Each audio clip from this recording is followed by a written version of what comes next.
আমরা যারা ঢাকায় ঈদ করি তার আত্মীয়-স্বজনের বাসা এবং রেস্টুরেন্ট ছাড়া ঘুরতে যাওয়ার মতো তেমন কোনো জায়গা খুঁজে পাই না।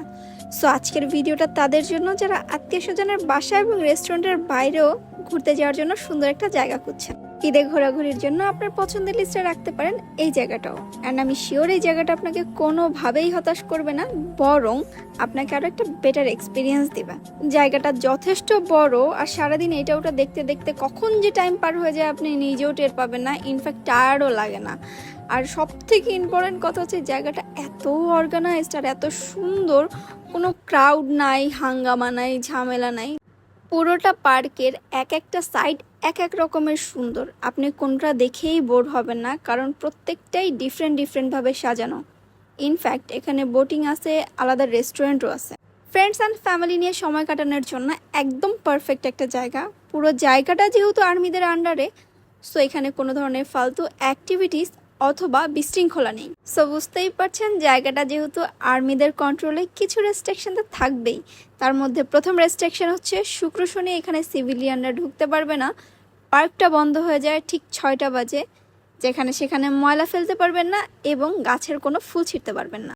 তবে এখানে ঢুকতে হলে অবশ্যই আপনাকে এন্ট্রি ফি দিয়ে তারপরে ঢুকতে হবে, টিকিট কেটে ঢুকতে হবে। পার পারসন টিকিটের প্রাইস ছিল 200 কি 250 টাকা, আমার এক্স্যাক্টলি মনে নেই। টিকিটের প্রাইসটা অনেকের কাছে এক্সপেন্সিভ লাগতে পারে, কিন্তু আমার কাছে একদমই অর্থিত লেগেছে, কারণ পুরোটা জায়গা এত সুন্দর আর আমি সারাদিন এত রিল্যাক্স মুডে ঘুরেছি আর এত পিকচার তুলেছি। সো টিকিটের প্রাইস নিয়ে আমার পার্সোনালি কোনো কমপ্লেন নেই। আর এই যে পানির ফোয়ারাটা এত সুন্দর, আর এইখানে আমার এত সুন্দর কিছু পিকচার আসছে, মাই গুডনেস।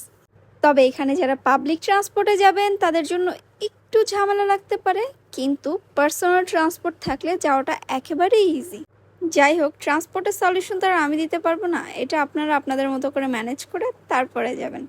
কিন্তু ঘোরাঘুরি করতে গেলে একটু প্যারা নিতেই হয়, আমিও এরকম অনেক প্যারা নিয়ে তারপরে ঘুরি। মোস্ট ইম্পর্টেন্ট কথা কি জানেন, যারা আসলে ঘুরতে ভালোবাসে ওদেরকে কোনো কিছুতেই আটকে রাখা যায় না, ওরা যে কোনো কিছুর বিনিময়ে যাবেই। আমি না এখানে একটা বাচ্চাকে পেয়েছিলাম, ওর সাথে আমি অনেক গল্প করেছি। ওর বোন আসছে এখানে, ওর বোনের নাকি বার্থডে ছিল, ওরা প্রিশুট করতে আসছে।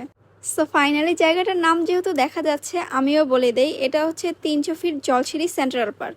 সো এখনও যারা এখানে যান নাই, ঈদ উপলক্ষে চেষ্টা করবেন গিয়ে ঘুরে আসতে, আশা করি ডিসঅ্যাপয়েন্টেড হবেন না।